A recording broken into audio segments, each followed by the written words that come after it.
آج سے چند سال پہلے بھارت کی بیٹی بھارت کے لوگوں سے ہی بچنے کے لیے اپنے حلیے بدل کر شہر شہر پھرتی رہی. اپنی چھوٹی سی بیٹی کو ساتھ لیے نگر نگر پھرتی رہی، مگر بدقسمتی سے وہ کچھ بھیڑیوں کے ہاتھ لگی. پریگنینسی کی وجہ سے بلقیس بانو بھاگ نہ سکی اور اس کے گروپ کے تمام لوگ بھاگ گئے.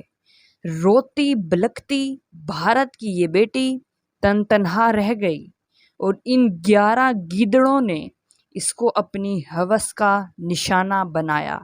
بلقیس بانو 3 گھنٹے تک ہوش میں نہ آئی اور ان لٹیروں کو لگا کہ وہ مر چکی ہے.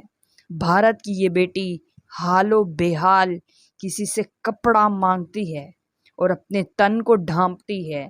روتی بلکتی یہ بیٹی جب پولیس اسٹیشن جا کر درخواست درج کرواتی ہے تو لکھنے والا بھی اس میں ہیر پھیر کرتا ہے، کیونکہ وہ بھی انہی کا ترجمان تھا، وہ بھی جرم کرنے والوں کے ساتھ تھا.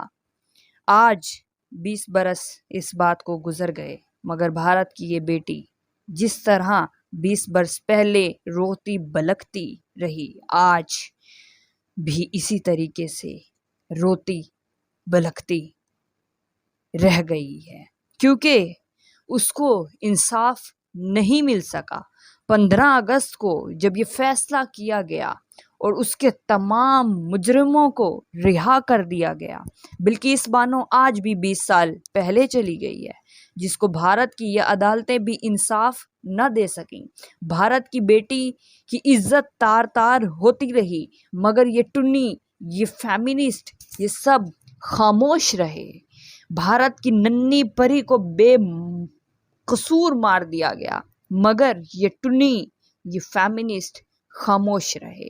بھارت کی اس ماں کو ذلیل و رسوا کیا جاتا رہا اور یہ ٹنی، یہ فیمنسٹ خاموش رہی، کیونکہ وہ مسلمان تھی. صرف وجہ یہ تھی، جرم کرنے والے برہمن تھے، وجہ صرف اتنی تھی. تم تو اپنی ہی بھارت کی بیٹی کو انصاف نہ دلوا سکے. تم نے اس کے مجرموں کو، ان گیدڑوں کو، ان وحشیوں کو اور ان بھوکے بھیڑیوں کو باہر نکالا. ان کے لیے جشن منعقد کیے گئے، ان کو مٹھائیاں کھلائی گئیں، ان کے لیے مٹھائیاں بانٹی گئیں. کہاں مر گئی تھی ان کی غیرت؟ جو عورت کرتے ہیں، جو اسلام کرتے ہیں، جو عورت کے حقوق کی بات کرتے ہیں، جو انسانیت کی بات کرتے ہیں، انسانیت کے علم برداروں، آزادی آزادی کہنے والوں. بھارت کی یہ بیٹی بلقیس بانو تم سے پوچھتی ہے، اب تمہاری زبانوں کو کیوں تالے لگے ہیں؟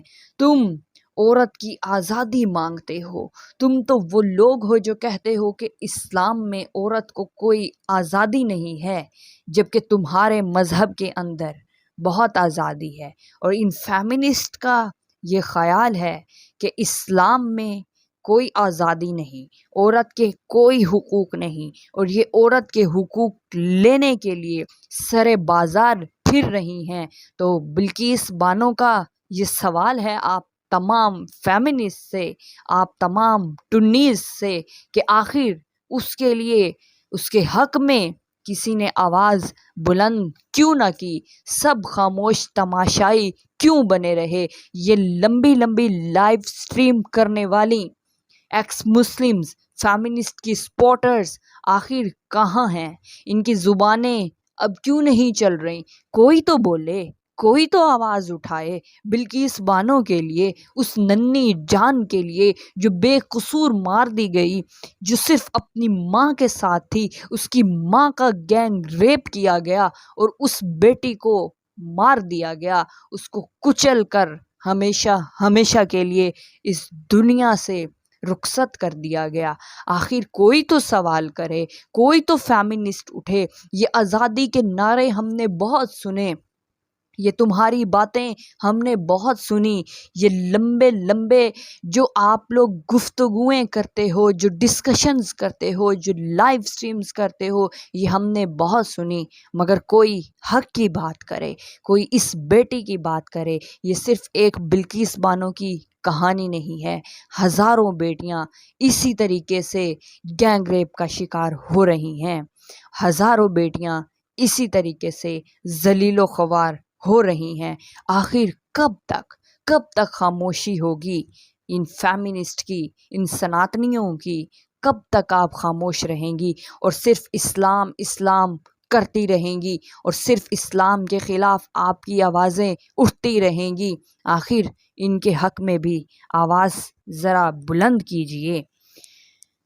مجھے خبر تھی کہانی کا اختتام کیا ہوگا، مجھے خبر تھی کہانی کا اختتام کیا ہوگا، مجھے خبر تھی ہونا رائے گاں ہمیں کو تھا، ہونا رائے گاں ہمیں کو